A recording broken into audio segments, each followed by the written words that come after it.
It's Tuesday, August the 15th, and this is your Barbados Today afternoon news update. I'm Emmanuel Joseph. Thanks for joining us. Topping the news at this hour, police have made a breakthrough in the Fairchild Street shooting incident in which a woman and a man were shot and injured last Friday. Police have arrested and charged 28-year-old Rico Grimes of lot number 1 Maxwell in Christchurch. Grimes, who appeared in court today to face 2 counts of serious bodily harm, 2 counts of endangering life, and 1 count of use of a firearm, was remanded to jail until October the 12th. And former Commissioner of Police Darwin Dottin has broken his silence on issues relating to the Royal Barbados Police Force. His comments come after the Caribbean Court of Justice dismissed his request for special leave to appeal his removal from office 4 years ago. In an extensive interview with Barbados Today, Dottin spoke of subversion in the promotion process and stopped short of accusing authorities of political interference in the running of the force. He led the force from 2003 to 2013. He said he is a strong believer in the independence of the Commissioner of Police, but said he had experienced problems in freely doing his job. I don't want to be controversial and so on, but I hear sometimes about the difficulties that commissioners experience. I experience some of them as well. I think the powers that be need to be sensitive of these matters. They are matters that are within the domain of the police commissioner, and the commissioner needs to be given a free hand to lead his organization and so on. The former Commissioner of Police also said there was something fundamentally wrong with any policy that ignores the Commissioner's full input in the promotions process. There are certain mechanisms in our Constitution that have to deal with how public servants are treated and so on in relation to promotions and discipline and so on. But I feel that some of these mechanisms are being subverted, and at some time in the future I will speak to them, because I think that they are fundamental, particularly like an organization like the force. I don't think that anybody outside of the force has all of the information necessary to make intelligent responses to issues of promotion in the absence of full input from the commissioner. And I think it's a matter that is bearing heavily on the force. In other news now, Minister of Culture Stephen Lashley is expecting that the benefits of Carifesta, which opens on Friday, will continue beyond the festival. The 10-day spectacle, which starts with an explosion of music and dance in a parade by the Barbados Landship from Queen's Park to Kensington Oval, will feature 2,000 artists from 27 countries and 514 events. We are matching our investment in Carifesta with the potential of the culture industries and the creative sector generally.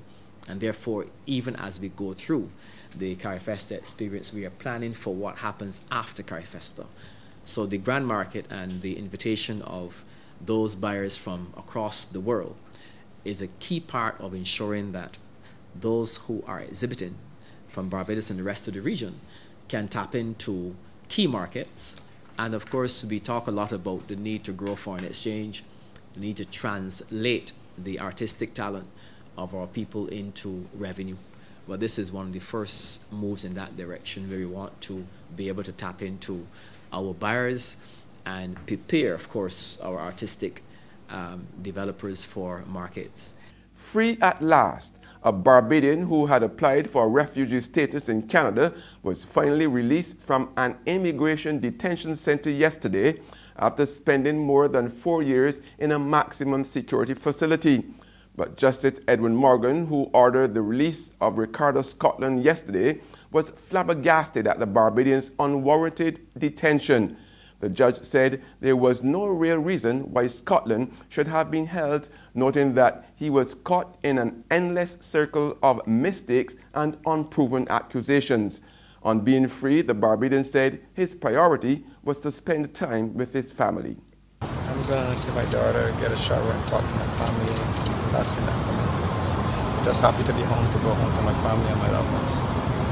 What's it been like for you the last 18 months? It's been hard. Daughter knows what's going on, but my youngest one, she does not know what's going on. What do you say to this judge who released you today? What was that like? I say thank you a million times. Meanwhile, his attorney said the judge was shocked by his client's story. I think that's what happened. Somebody listened to him and saw what was going on and realized that this guy has no reason to be in jail. I think the judge was as shocked as and he was extremely shocked, right? Like I don't think anybody here realized what happens to people that aren't Canadian in terms of immigration detention. You know, Justin Trudeau says it's 2017 and this is a progressive society, but this is what the government's doing to people, and people don't realize that. And when a judge hears the facts, I mean, if you were there on Friday, he was shocked. And I'm glad. I hope something happens. I hope people realize that human beings shouldn't be treated this way. There's regional and international news after this short break. Morning, Miss Oya. Morning. You again. So you're washing cars now?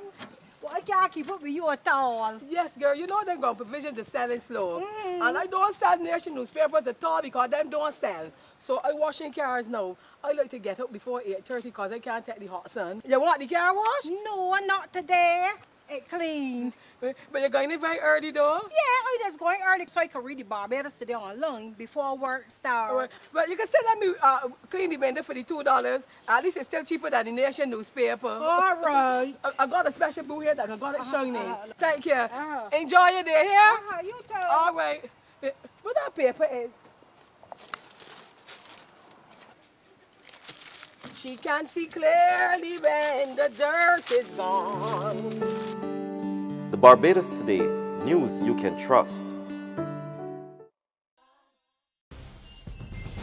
Welcome back with news from the region now. Authorities in Guyana are warning citizens to be on the lookout for housing officers who may be bent on extorting them. Already, there are allegations of fraud against a regional housing officer attached to the Central Housing and Planning Authority in Region 2. Royden James picks up the story.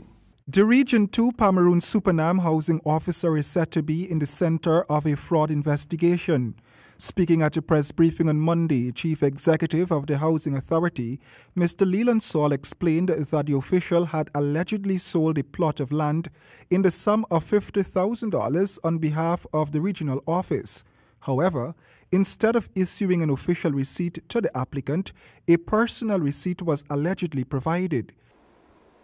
Let me assure you, all cases of corruption will be thoroughly investigated, and those found wanting will be ferreted out and prosecuted to the fullest extent of the law. And on the international scene, North Korea has pulled back from a planned missile strike on the U.S. military outpost of Guam, at least for the time being. A change of tack from North Korea's commander-in-chief. State media on Tuesday releasing a statement saying Kim Jong-un will hold off on plans to fire missiles towards Guam while he watches the actions of the United States a little longer. It comes as a relief for those on the island. No attack? Awesome. A lot of people are nervous. I'm a little bit nervous.